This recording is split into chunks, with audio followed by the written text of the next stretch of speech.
Shabbat Shalom. Bueno, a mí me tocó una haftará que la verdad que, sinceramente, al principio tenía mis dudas con respecto a sobre qué iba a hablar, porque se tocan muchos temas. La verdad que es una haftará que tiene mucho contenido y se puede, bueno, estar, si queremos, toda la celebración hablando plenamente de esto. Pero bueno, vamos a hacerlo con el tiempo que se nos ha estipulado para dar esto, ¿sí? Vamos a empezar. Si quieren buscar, está en en Jueces 11, del 1 al 33. Voy a empezar. Está fácil de encontrar, ¿sí? Está cerca de los primeros libros, ¿sí? Y dice así: Jefté, el Galadita, era un hombre valiente y aguerrido, hijo de una ramera, en otras versiones dice concubina. Su padre se llamaba Galad. La mujer de Galad tuvo otros hijos de este, que cuando crecieron, corrieron de su casa a Jefté y lo amenazaron diciéndole: Tú no recibirás ninguna herencia de nuestro padre, porque no eres hijo de nuestra madre, sino de otra mujer. Fue así como Jefté huyó de sus hermanos y se fue a vivir a la región de Tob. Allí se juntó con unos vagabundos y ellos comenzaron a salir con él. En otras versiones, en vez de vagabundo, dice ociosos. Después, bueno, vamos a desarrollar más un poquito eso.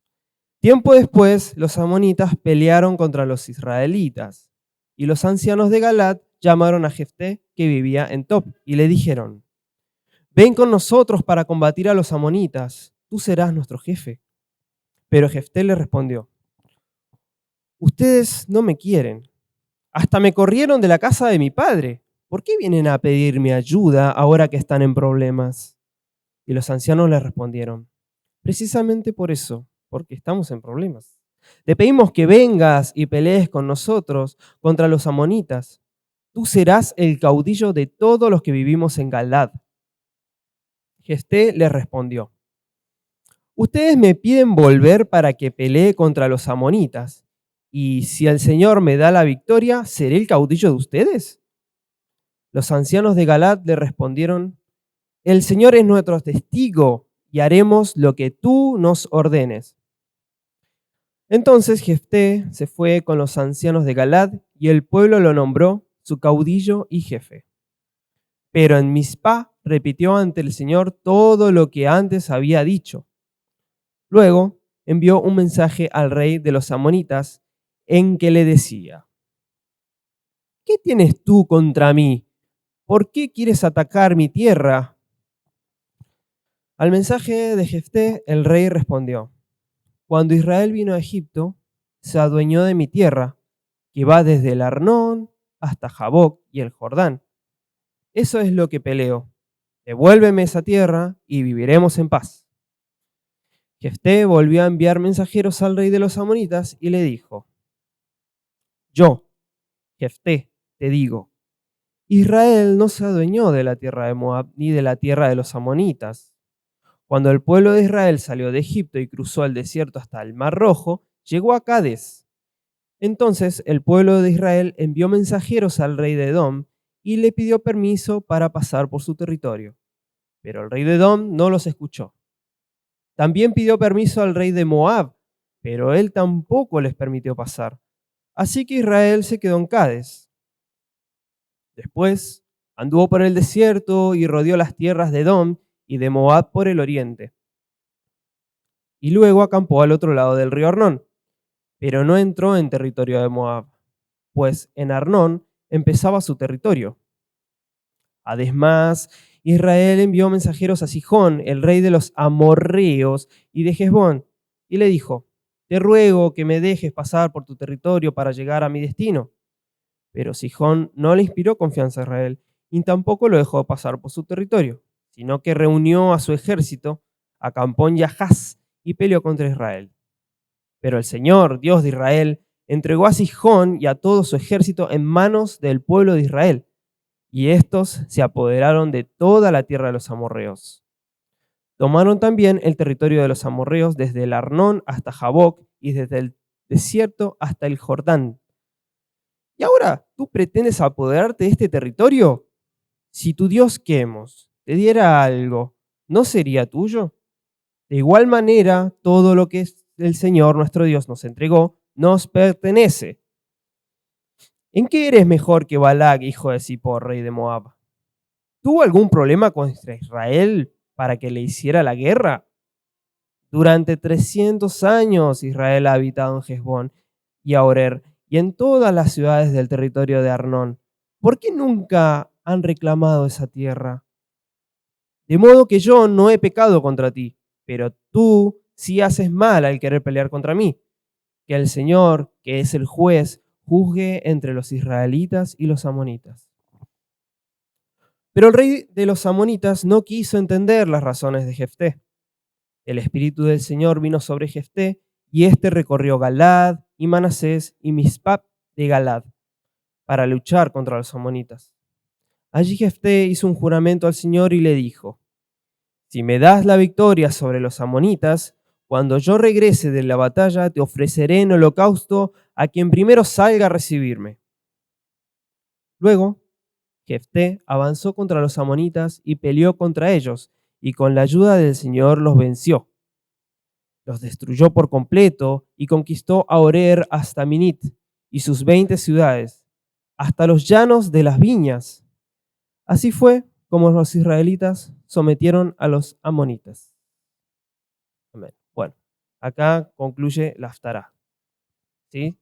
Hay una parte que sigue después, que bueno, ya vamos a hablar sobre eso, que no está dentro del Haftará, pero está bueno recalcarlo y tocarlo como para sacar una enseñanza sobre eso. Bueno, tenemos acá como protagonista a Jefté, ¿sí? Una persona que aparentemente para la sociedad de ese momento, el Israel de ese momento, ¿no? Que como vemos en versículos anteriores de Jueces, dice que cada quien hacía lo que mejor le parecía porque medio que se habían perdido, se habían desviado un poquito.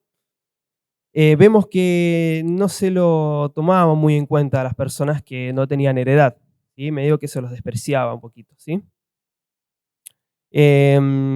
Imagínense ser Jefté en ese momento, tus hermanos te juegan un complot, buscan seguramente con razones legales y algunas cosas echarlo de su tierra y que se quedara sin heredad. Bueno, ¿cómo te sentirías vos? No tenés nada, te echaron, te fuiste, te tenés que ir de ahí porque no conoces a nadie. Bueno, él se fue a la región de Tod, ¿sí? En un lugar donde encontró gente realmente como él. Cuando dice, hay una parte en la que dice que se juntó con vagabundos, dice esta versión. Otras dicen con gente rebelde, otras dicen con gente ociosa. Bueno, hay muchas descripciones porque en realidad la palabra que se usa en hebreo es reik, que significa vacío, o sea, gente sin heredad, se podría decir, gente que era como él, gente que no tenía herencia. ¿Sí? Entonces, bueno, no les quedaba otra que ir a buscarse la vida a otro lado, no tenían tierras. Bueno, Jefté, siendo un hombre aguerrido, fuerte, evidentemente, seguramente en ese momento a los hermanos les generó algo, no sé, envidia, se podría decir, miedo, temor, porque era una persona evidentemente más fuerte y más inteligente que ellos, y bueno, pero no dejó que esta situación que la verdad que habrá sido difícil, lo consumiera, sino que realmente él buscó personas con las que juntarse, ¿sí? Para, bueno, yo calculo que más adelante, cuando interiorice un poquito más sobre lo que hizo, vamos a entender por qué. Antes de seguir con eso, me voy a ir un poquito más adelante, en una parte en la que habla sobre que él hizo una promesa al Eterno. Permiso, voy a tomar el agua. Se me ha empastado toda la boca. Bueno, dicen que él hizo una promesa al Eterno, ¿no? A lo que primero salga de mi casa a recibirme, eso va a ser lo que yo te entregue en holocausto, ¿sí? No, en holocausto. Nada más ni nada menos. Claro, holocausto para ser quemado acá, como me dice mi papá. Bueno, 3 versículos más adelante, yo creo que el versículo que le sigue, bueno, sale la hija, ¿sí? A recibirlo. Y él, obviamente, pegó el grito en el cielo probablemente, porque nunca se imaginó que iba a salir una persona, ¿sí? En realidad en los textos sale como que él le dijo lo primero que salga. Se habrá imaginado un cabrito, se habrá imaginado el gato, el perro, no sé. Pero bueno, em, esto obviamente podemos usarlo como em, un ejemplo de lo que no debemos hacer, ¿sí? Justamente no ser impulsivos al prometer cosas que sabemos que difícilmente podamos cumplir. Se dice igual que obviamente no la presentó en holocausto, ¿sí? Porque primero, el Eterno lo prohíbe, ¿sí? Y como vemos en el Antiguo Pacto, eso lo hacían los moabitas. Era una aberración para el Eterno, así que es muy probable que no haya hecho eso, sino que la haya entregado al servicio del templo. Por eso es que dice que la chica le pidió 2 meses para llorar em, su virginidad, porque no iba a poder tener hijos, iba a ser consagrada como un celibato para el servicio al templo, ¿sí? Así que bueno, eso es muy probable, lo más lógico que haya pasado, ¿sí? Porque también se podía pagar un rescate cuando vos ofrecías un holocausto. Así que bueno. Pero bueno, yo creo que está bueno para nosotros tomarlo en cuenta, de que no hay que tratar de darle una manito al Eterno, o tratar de, bueno, convencerlo a Dios. Si yo hago esto, vos me vas a dar esto, no se puede. Si el Eterno ya te prometió algo, prometió que te va a dar a tus enemigos, o te prometió que vas a recibir algo, no hay que apurar las cosas. Siempre hay que esperar los tiempos del Eterno, ¿sí? Una de las cosas que vamos a ver que se resaltan acá en esta haftará, que a mí me llamó mucho la atención, la verdad, es que realmente, y que también se repite en toda la escritura, si ustedes se dan cuenta, generalmente muchos de los personajes que nosotros respetamos y hemos visto, como por ejemplo David, em, José, ¿sí? Siempre fíjense que el Eterno busca a lo más vil, por ahí, ¿sí? A lo que parece de poca importancia, y para avergonzar a los más grandes. Usted sea en el ejemplo de David, presentó a Samuel, Isaí presentó a todos sus hijos, menos a David, lo dejó como ahí tiradito. Dijo, no, está pastando allá las ovejas, no sé. Bueno, uno de los ejemplos. Hay un versículo que dice justamente esto, que respalda lo que estoy diciendo, em, que dice, no escribí dónde era, ay, Dios. Bueno, dejé el versículo escrito acá. Sino que Dios eligió lo necio del mundo para avergonzar a los sabios y lo débil del mundo para avergonzar a los fuertes. También Dios escogió lo vil del mundo y lo menospreciado y lo que no es para deshacer lo que es, a fin de que nadie pueda jactarse en su presencia. Bueno, está en el nuevo pacto. Les pido mil disculpas por no poder dárselo, después se lo abrigo. Pero no lo dejé escrito acá. Bueno, en el caso de Jefté, fíjense que entre todos sus hermanos, fue él el que